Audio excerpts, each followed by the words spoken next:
Alright, so Indiana Jones and the Dial of Destiny is the fifth and final film, supposedly, in the Indiana Jones franchise.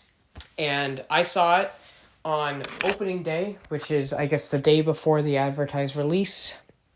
I don't even know. I honestly I don't know how I feel right now.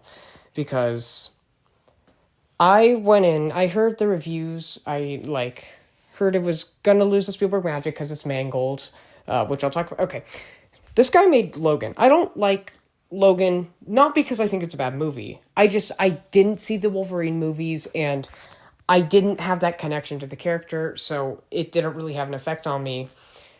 Indiana Jones, on the other hand, I watched all of the movies practically for the first time in January, I believe, of this year. And I grew up with Raiders of the Lost Ark and kind of Temple of Doom. I grew up with the ride at Disneyland. And, it was just a thing. Like, I dressed up as Indiana Jones when I was younger. And so this movie was a bigger deal than it would be for, stuff like Spider-Verse and stuff. So I still was expecting to have a connection to it that was, meaningful. At least just to get some form of enjoyment. And I'm gonna flat out, I'm immensely disappointed. There's some people that are coming out of it saying that, I don't know how I feel, it had a lot of stuff. It was good, but I wouldn't say it's a bad movie. I don't know. On a movie level, it is a fine movie. It is,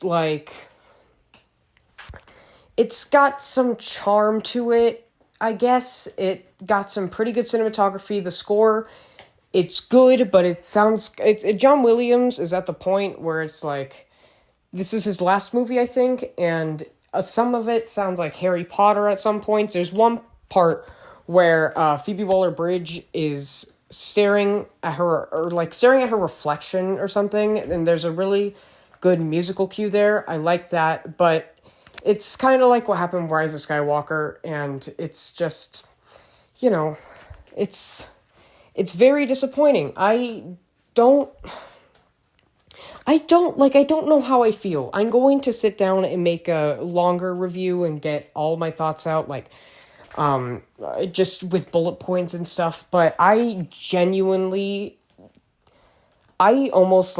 felt like crying because it was so long. It's a long movie. It's 2.5 hours, and I really started to feel that, about halfway through, I guess.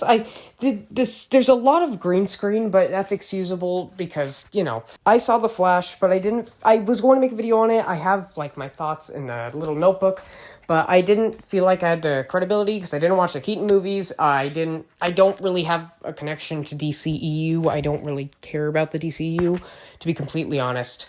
So I didn't, and also I was just lazy. But with this, I wanted to get my thoughts out immediately. Harrison Ford was by far the best part. I feel really bad for him because he was so emotional about this movie. Phoebe Waller-Bridge, I really, really didn't like her character. I thought she was really annoying. Not a lot of redeeming qualities. The action was fine. That opening scene that people keep raving about, I was not impressed personally. There was a lot of just meandering. There's some cool I'm so disappointed. This is like how people felt with the sequel trilogy. If people were talking about how they felt like this during Last Jedi. Last Jedi, personally, I like what they did with Luke Skywalker's character. But, I didn't like the Canto Bight stuff. So, I'm so just shocked. I don't have words for the way I feel right now. So this is me. I just got home. My friend talked about it here.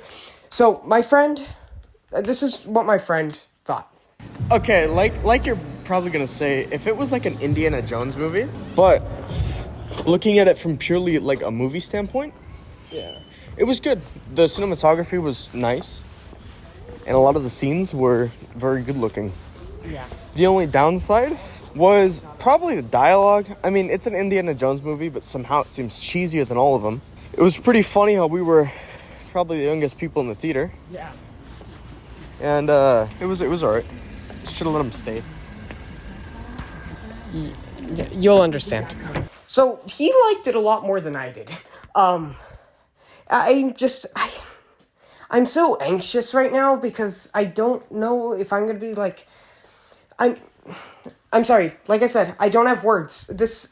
It got the bad reviews at Cannes, but I had the benefit of the doubt because, like, you know, it's Cannes, it's prestigious, and they're gonna be like, they're more film critics, and the reviews after the premiere came out, and it was like, I don't know. Like I said, I'm gonna make a spoiler review. Maybe, I don't even know if I can. Spoilers, I don't really have anything specific. I just had a lot of problems. A lot of the plot points were fine. It was... Dude. The ending was cute, I guess. I don't know. It just felt like a commercialization of Indiana Jones. It felt like a Disney-fied version of Indiana Jones. They didn't even do a quick spoiler for the opening logos. They didn't even do something cool with the Paramount logo. They used a Lucasfilm logo. I feel just irritated, annoyed, and feel bad for the people on board. So, I don't even know how I'm gonna rate this. And if I don't make a video, I'm gonna get it out of the way. I think I'm gonna sit this as like a 5 right now, because I really don't, like, I know, like, 5 is usually, and it should be the average, because about the midpoint. But, let's say 6 is like a midpoint. 5, this is a below average movie. Dude, I don't know. This is me. Hi, this was a rough video. So that's all I have. Those were my thoughts. Thank you all so much for watching, and I'll see you all next time. Stay gold, everyone.